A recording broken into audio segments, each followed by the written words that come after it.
Let's talk about what happens on the inside of your body when you're fasting. So over here we have a start of a fast, and we go 24 hours, 48, and 72. So there's a lot of really magical things that happen when you fast. Our bodies have developed over a long period of time and have adapted to starvation many, many times. So we have all these unique proteins that get expressed or turned on that have to do with your brain doing better, the different parts of your body surviving better. Our bodies have not adapted to the frequency of eating like we do now, like every 3 hours. So right around 12 hours, we get this spike in growth hormone. Growth hormone is the anti-aging hormone. It's the main fat-burning hormone. It's the hormone involved with healing joints, and it's involved with protein synthesis or making different new proteins. Some people take growth hormone, get injected. I don't recommend it, but they take it to help heal certain parts of your body. But guess what? Fasting will trigger it automatically. So just by the fact that you're fasting, you can increase growth hormone. And of course, exercise will also increase growth hormone as well. So it starts about 12 hours and it increases as you go on and on. Now, at about 18 hours, you start developing something called autophagy. Autophagy is an interesting thing that happens with your body where you start recycling old, damaged proteins and microbes as well. One type of protein would be the advanced glycated end products, which basically when you combined glucose with a protein, it becomes very sticky. So let's say you're on a high carbohydrate diet and that sugar combines with your own protein in your body, and that starts to glycate or just kind of destroy some of the proteins in your body, and then they don't function anymore, and they get sticky and they clog things up. Well, guess what? Your body will start cleaning all that up and turning these damaged proteins into new amino acids where your body can use them. Amyloid plaquing, which occurs in the brain and other parts of the body, is a type of protein that can be cleaned up with autophagy.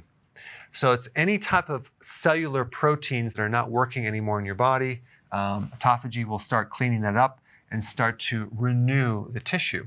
And it starts right about 18 hours and it gets more and more and more as you start fasting. And in about 24 hours and a little bit longer, you start to really deplete this glycogen reserve, this storage supply of glucose in your liver. So the more that the liver is depleted with glycogen, the more you're going to be running on ketones as the alternative fuel. And if you have a fatty liver, for example, your body will start using that fat and turning that into ketones. So your body is finally able to start tapping into this stored energy, and you're running more and more on ketones, which is a superior fuel.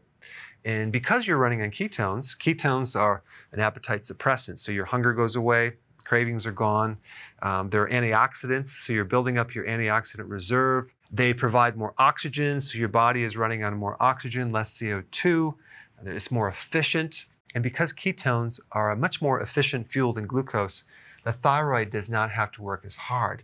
And you may find that your T3 is a little bit lower, but the thyroid stimulating hormone is normal. And all that means is your thyroid is adapting to this new type of fuel. Now, some other cool things that are happening right around 24 hours is that your inflammation is dropping significantly.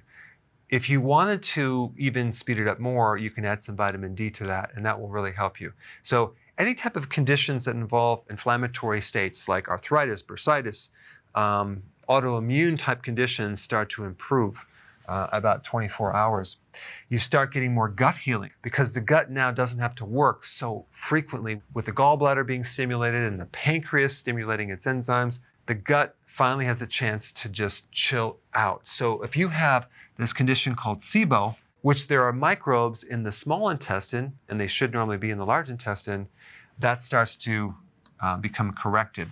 You start increasing stem cell in the gut, so your gut starts to heal. The heart loves ketones way better than glucose, so you start getting improvement in the cardiovascular function and as well as in brain function. There's something called Bdnf. This is a factor that helps make new brain cells. So your brain starts to repair at 24 hours. As you keep going on, you would think you're going to be losing muscle protein, but that's not really what happens because your body becomes more efficient.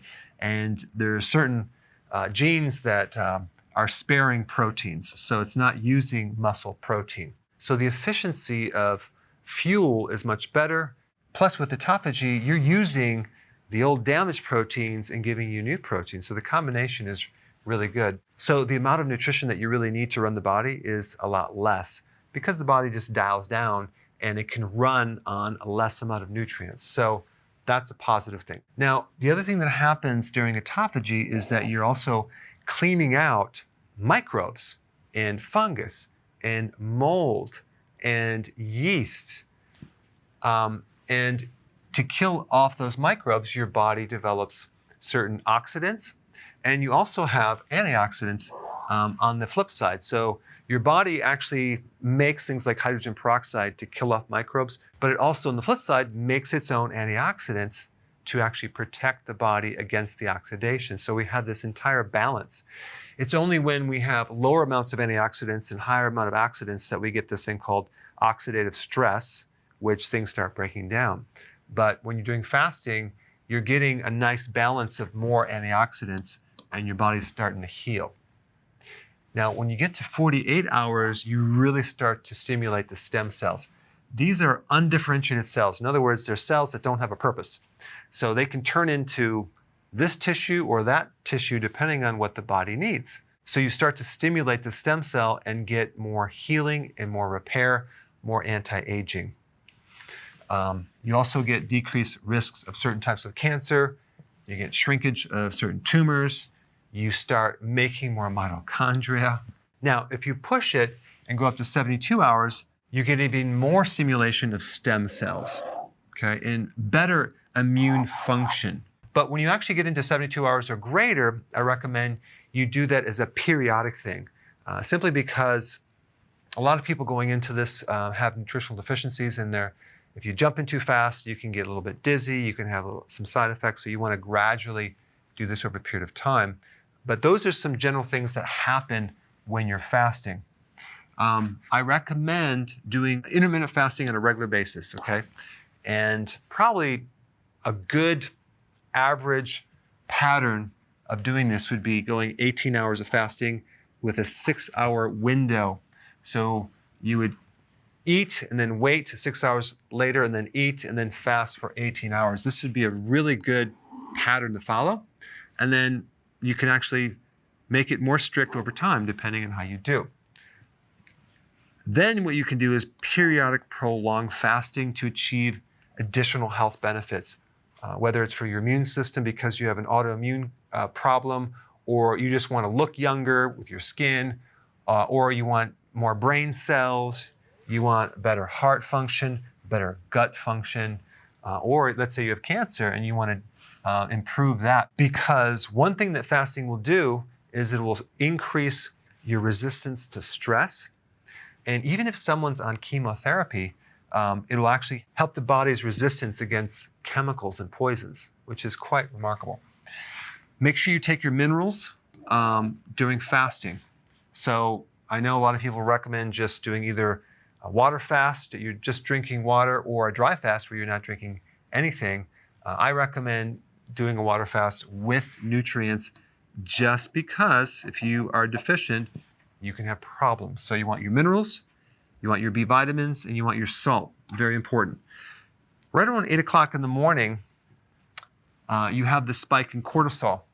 And if cortisol spikes, sometimes that can cause your body to make more glucose, and you can have higher blood sugars. And it happens with a lot of people with blood sugar issues.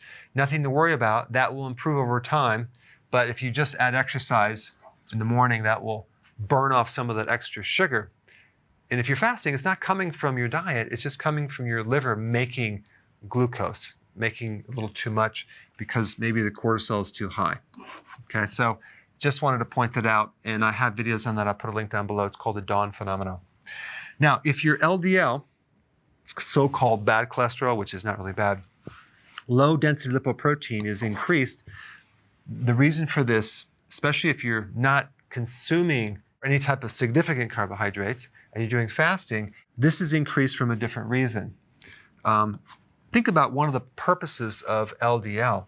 It's to deliver cholesterol to different tissues, right? Well, think about all the things that are happening when your body is fasting.